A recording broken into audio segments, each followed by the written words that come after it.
yung head ngayon, ubod ng yabang. At sobrang yabang. Hindi ko akalain na kaibigan ko ito eh. Pero Mm. yung ginawa niya talaga napakasama at hindi karapat dapat na maupo sa Senado yung mga ganyang klaseng sinasabing public servant. Ayan. Ito sa pagpapatuloy, Attorney Sal, no wonder the previous head of the Blue Ribbon Committee did not want to issue summons to the former Marines and subject them to an investigation.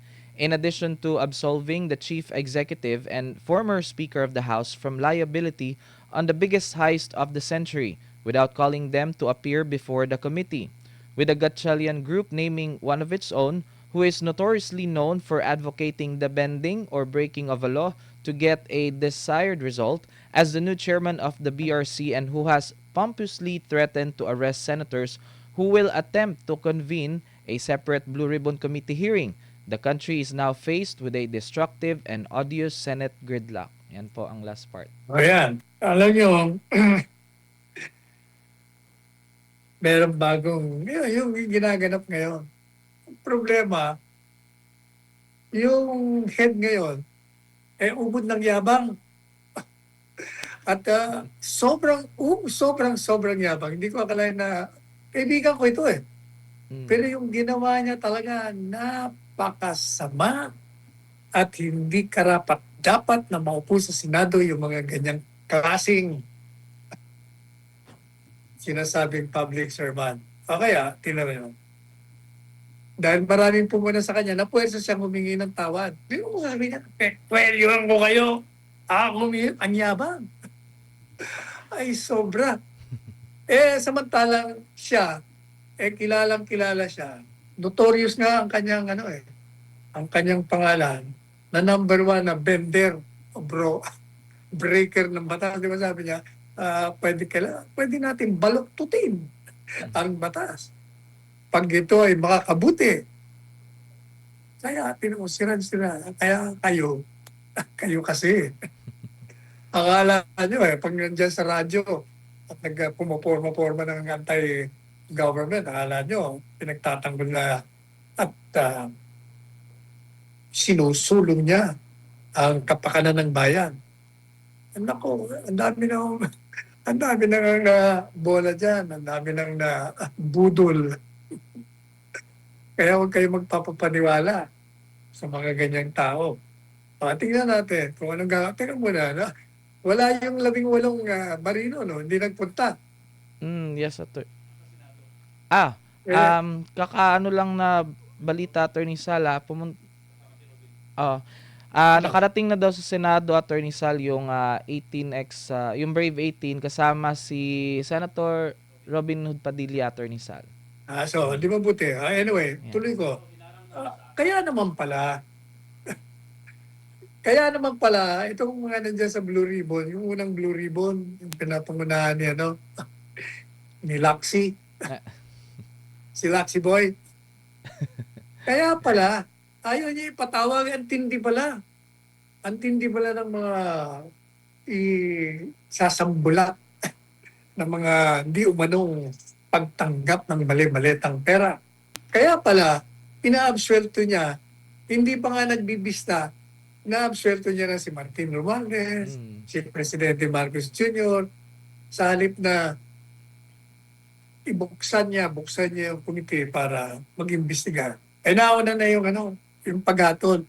Di ba sabi niya doon sa Lingolo, kaya di ba napula ako siya rito sa programa natin. Dahil sabi niya, kailangan bago kayo patawag yan, tingnan ko muna kung nagsasabi ng katotohanan yan. Sus Maria Josep. Kaya nga mag-iimbestiga para alamin mo katotohanan. Bakit nauna yata yung... kaya yung pala, ayaw ninyo. Dahil maraming lalabas ng mga sekreto, lalabas ng mga katiwalian. But kaya na sinabi ko, well, the presumption of innocence will always apply. But hindi nyo matatakasan ang mga tao magbibigay kagad ng kahatulan. Kasi lalong-lalo na kung kapanipaniwala ang mga pagsasalaysay ng mga ito na kumpleto ang mga paglalarawan Mm. nila. At nagtutugma-tugma, sabi ko nga sa inyo, mahirap pong gumawa ng script kung 18. Mm. Mas madaling gumawa ng script kung isa, dalawa lang. Pag 18, magkakamali ka. Pero hindi eh. May kanya-kanya silang istorya. Mm. Tsaka mahalaga, ganito huwag niyong kalimutan na hindi naman original itong 18 ito. Hindi naman sila ang una naglabas nito eh. Sino muna naglabas? Yung boss nila. Kasi ito yung mga dating bodyguards, drivers, messengers ni Saldico. Si Saldico ang una naglabas na nag-deliver siya ng pera. Pera. Kay Presidente Marcos Jr., kay Martin Romualdez, at binabalidate lang ng mga ito. Hindi lang pala yung dalawa, ugod na lang yung dami. Kaya naubos nga ang pera natin, di ba? O, yan. Yan o, kaya pala, ngayon naiintindihan natin kung bakit kayo gustong magpalit ng liderato. Hindi lahat ha. Kasi sa 24, talagang merong mga pusakal na mga hindi ka nais-nais na. But meron din naman kahit papano, may mga naninindigan. Mm. Pero kukunti lang po yun eh. So anyway, Yes, attorney. tingnan natin. Gusto kong marinig kung ano na nangyari ngayon dyan sa pa-reportin mo yung ating reporter nang malaman naman. Attorney Sal, kasalukuyan pa natin kinokontak si Senator, no? Pero yung sa feed po Bakit? natin sa live stream. Bakit hirapan tayo kumontak? Para tayo nasa wilderness high-tech na tayo, telepono lang yan eh. Sige, Ano ba yan? tatawagan natin si kapartner Jesus, Senator. Pero i-add ko lang po dun sa naunang breaking news, Attorney Sal, ay hindi pala daw sila pinayagan, according sa feed na natanggap natin, hindi daw sila pinayagan na pumasok sa plenary kasama si Senator Robin Padilla. Kaya sa ngayon ay ongoing pa rin po yung sinasagawang investigasyon doon sa Blue Ribbon. Kaya ang tanong ko, inimbitahan ba sila? yeah.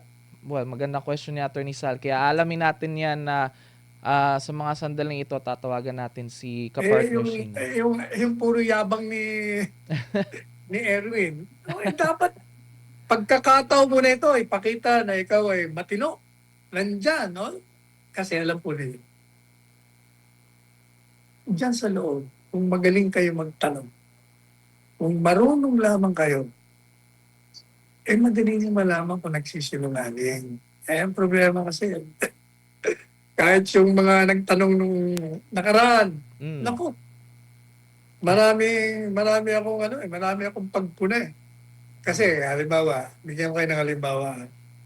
Hindi ba, during the hearing, may lumabas na parang yung NBI director, sinasabi niya na ngayon sa kanilang pag-iimbestiga, meron daw 5 milyon na in-offer o consideration para mag-sinungaling tong mga ito. Alam nyo, kung kayo nandun sa dapat, ang tanong doon, iisa-isahin mo yung 18. Totoo ba ito? May claim dito na tinanggap mo, may alok sa 5 milyon. Ang tinanong niya lang, isa, dalawa eh. Jesus Maria Joseph ka ako. Dapat yun, pakita mo, bigyan mo ng pagkakataon sila. Attorney, ipagpatuloy ko lang po yung naging diskusyon natin kanina, Attorney Sal. Kasi nga po, nung weekend, binawi naman din ni Senator Erwin Tulfo kasi humingi naman siya ng paumanhin sa mga kasamahan, lalo na po doon sa Cayetano Block, matapos ngayon naging pahayag niya na aarestuhin at posibleng hihilahin palabas ang ilang senador kung magsasagawa ng umano'y unauthorized na pagdinig sa Blue Ribbon Committee. Sa kanyang pahayag, sinabi ni Tulfo na hindi angkop ang kanyang naging salita at hindi dapat ganito yung asal ng isang senador, kahit pagaling ito sa hangaring mapabilis yung trabaho ng komite. Humingi rin siya ng paumanhin sa publiko dahil sa mga alitan sa Senado na naging dahilan ng pagtatalakay sa mahalagang panukalang batas. Nanawagan din siya sa kanyang mga kasamahan na itigil na yung bangayan at magtulungan para maipagpatuloy ang paggawa ng batas at investigasyon para sa kapakanan nga ng publiko, Attorney Sal. Ano pong reaction nyo dito sa kanyang public apology, Attorney? Alam mo yan, Erwin, yung public apology mo. Too late. The damage has been done. Na-expose mo na, binulgar mo na yung tunay mong karakter. Kaya, naku, sirang-sira ka sa ginawa mong yan. Ang sinasabi mo na, ano sabi niya, kailangan daw magkasundo na. Eh, ikaw nga itong nagbabanta ng aresto, nagkikwelyo. Sobrang yabang mo dong. Mabuti, Ayan. hindi ka minamab dyan paglabas mo ng mga tao.